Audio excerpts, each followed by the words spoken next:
La mujer en México es diferente. Es más, las mexicanas son diferentes. Yo conozco dos tipos de mexicanas.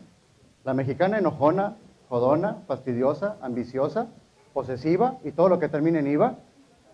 Y mexicana de versión SASB. Y efectivamente el matrimonio religioso es ante la ley de Dios. El matrimonio civil es ante la ley del hombre. ¿Qué bienes entran a la sociedad conyugal? Y dice el artículo, en ningún caso entran a la sociedad conyugal los bienes adquiridos antes del matrimonio. Todo lo que tú hayas comprado antes, cuando eras soltera, cuando eras soltero, eso no entra a la sociedad conyugal.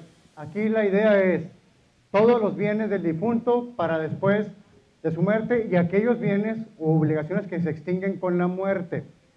¿Sí? Perdón, que no se extinguen con la muerte. Hay algunas obligaciones que sí se extinguen con la muerte. Si alguien de ustedes tiene contratos de crédito, si tienen la adquisición de una casa que adquirieron a través de un contrato de crédito, muy probablemente ese crédito quede totalmente saldado en el caso del fallecimiento de uno de los cónyuges o en el caso de ambos cónyuges.